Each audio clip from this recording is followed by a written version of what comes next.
What to do, man? It's your boy JD Daigotti. I'm rocking with Hoodlum TV. Y'all go get that interview ASAP.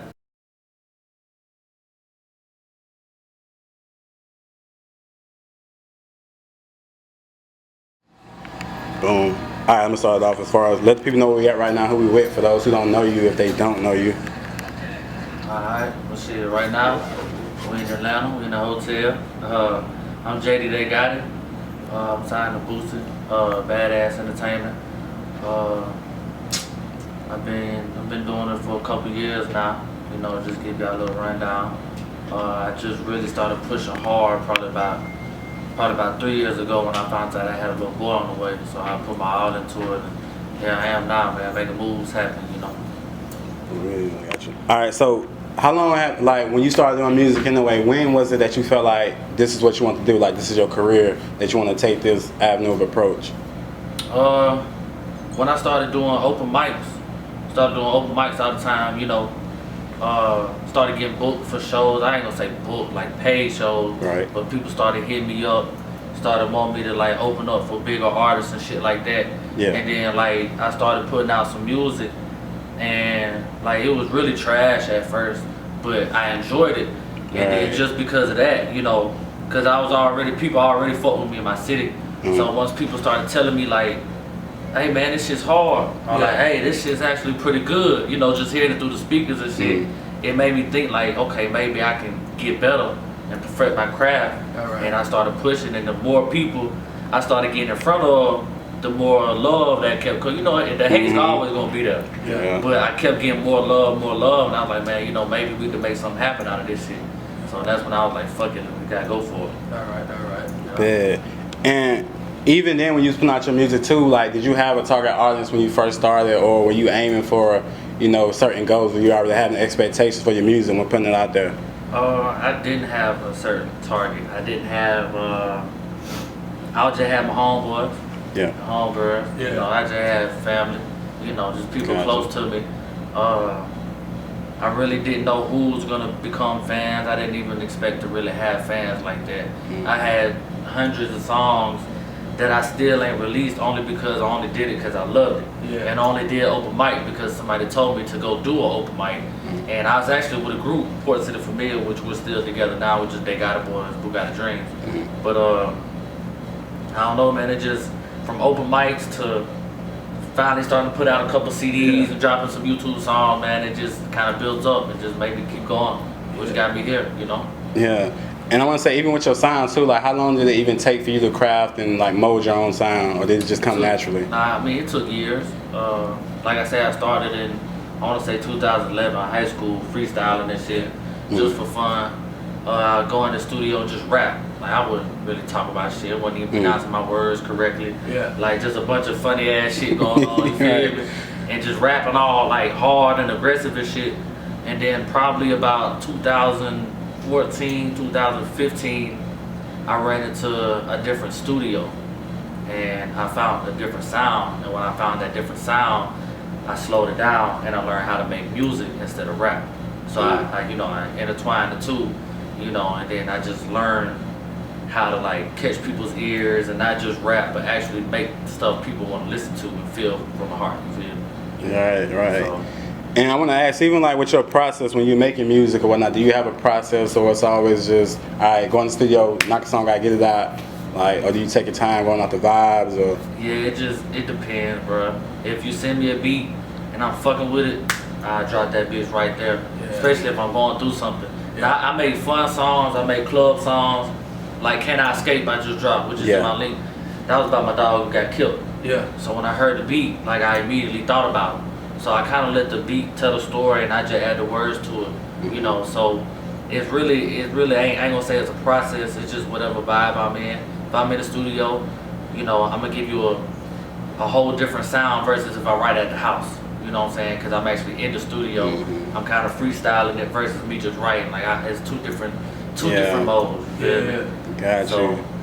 And I want to say, even with your music too, who do you feel reacts mostly to your music? Is it the females, the males, the kids, the older people?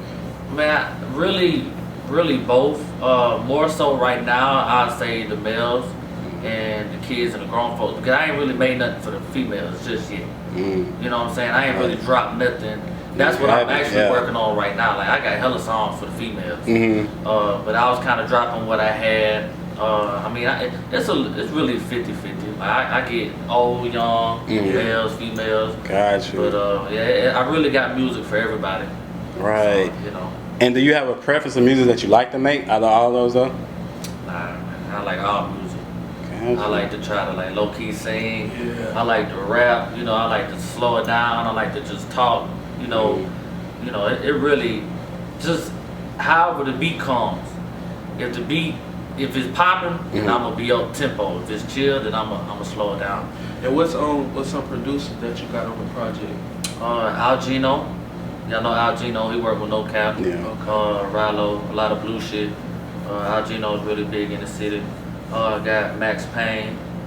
And I got a couple of different Swagger beats. He did the Can I Escape? And there's a couple of different ones. I don't know off the top of my head, but I know them three is kind of like my main people. And Trevor James. He got some hard ass beats too. Like them, like I know off the top of my head because I'm always working with them. But them would be the main four.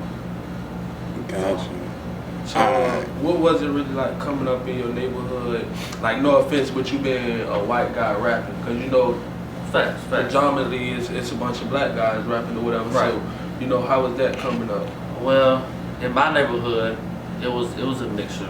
It was more white people than black. Okay. But it was still tough. Still a lot of fighting. You know, it was a big neighborhood though. Yeah. So a lot of fighting, a lot of sports playing, a lot of drugs, you know, kind of involved that I really didn't know at the time because I was kind of into sports. But I mean, I ain't gonna just act like I'm just from the slums, you know. Yeah. But I've been through it, especially when I graduated high school. I went through a lot. I did a lot, you know, just being out there on your own. You feel me? So I mean, I've been through it. Yeah. You know, my mom did what she could. She did the best she could. You know, we had a house over our head. So, you know, I can't complain about it. And so like, how long you was rapping before like you actually made an impact when maybe you got that song in your city where they actually started feeling it? Like, you know, It was probably about 3 or 4 years before they really just realized like, oh shit, okay, he's going for it. Yeah. You know what I'm saying? Cause I did a song called Rock and Roll. And I went to Vegas and shot it by myself. That and it was a song called I Was Told and Fucked Up. When I dropped them three songs, Fucked Up was always in the clubs.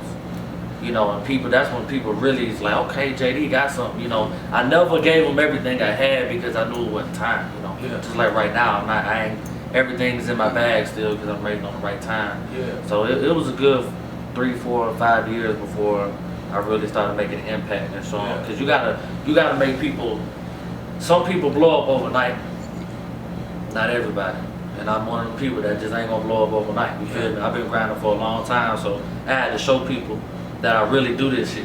Yeah. Like I really love making music and I really got a talent. So for me, it's a slow grind. So Yeah. See, I want to talk about that because a lot of people, they feel like, okay, when you get a deal or when you partner up with somebody and get in a situation, they feel like you quote unquote made it. Let's speak about that. You know, you actually working with a guy who's established that, you know, Facts. believe in you. So kind of speak on that for like the upcoming guys. well, I signed to Boosie, obviously. In a lot of people's eyes, I did make it. And in my eyes, you know, I made it, but I ain't where I want to be. Right. But I'm 10 times better than I was last year. Definitely. You feel me? I still like Boosie look out for me. He's put me in position, you know. And from where I'm from, that's all we ask for is a chance. So, you know, I might ain't got $1 million in my pocket yet, but he's giving me the route. He's giving me the keys to go get it. Yeah. So I'm still grinding. I still go out. I still pass out flyers. I still promote my shit. Yeah. Like, yeah, Boosie giving me that platform, but I can't just sit back and just, you know, like I said when y'all walked in here, every day we out here, we working. If we ain't working on music, it's a wasted day. Yeah. Ain't a day I go by that we don't talk about music. We talk about booze. So, you know, it feels good to have somebody like that to have my back, but it don't stop. It ain't gonna stop even when I do get $1 million. You know, you just gotta keep pushing. Yeah. So what was it like when basically you know, you had the doubters and the non-believers, and then once a guy like Boosie do jump on the bandwagon and support and believe in that, and now you got everybody else want to support and believe that. Speak on that a little bit. Like, how did that make you feel? I mean, it was some fuck shit. I seen a lot of it. But I prayed for people to have, you know, confidence in me. I prayed for people to finally come around. So I'm not gonna shoo them away. Yeah. You know, if it take Boosie to make y'all believe, then fuck it. You know. Yeah. You know, that's your fault for missing out. You know, I might fuck with you from a distance because I ain't forgot, but I ain't gonna shoo you away. You know? Yeah. For what? Yeah. You know, I ain't make it to shit on people. I made it because I, you know, trying to put myself in a position, my fam, and all that other shit. Like, it was definitely a lot of fake love. Yeah. For sure. Yeah. I mean, a lot of fake love. You hear me? Yeah. I just say appreciate it and kept it moving. Fuck it. Yeah. And another thing before I pass to my boy, I want to speak on like your image, because you know when me just seeing you for the first time and see you, just like, oh, that's that guy JD. So I want to talk about like your tattoo. Was it like a, you know, a conscious thing, or it just happened naturally? Tattoos, shit, man. It started with this little tattoo right here from my grandma. They all have meaning. Yeah, all of them got meaning. So Okay. this was started here, and I'm like OCD or some shit, man. I got here, then I got here, and this one was further down. Then I got this one, then I got the stomach, then I got the chest and all this. You know, I think it was chest first, but then it just, shit, man, I ain't done. I gotta keep going. Yeah. It just turned into being that, you know. All right. You know, so I mean, everything I got it's a meaning. You know, I got the gang on me. I got the hometown. I got, you know, a good name is more desirable than great riches. Like, I got this when my son was born. When I found out I was having a little boy, I was watching Lion King. Oh wow. Yeah, so I was in that bitch watching Lion King. My girl told me she was pregnant. So, you know, that's kind of like a little meaning of that. You know, everything is something. Can we expect a face tat, or that's not you? Nah, man.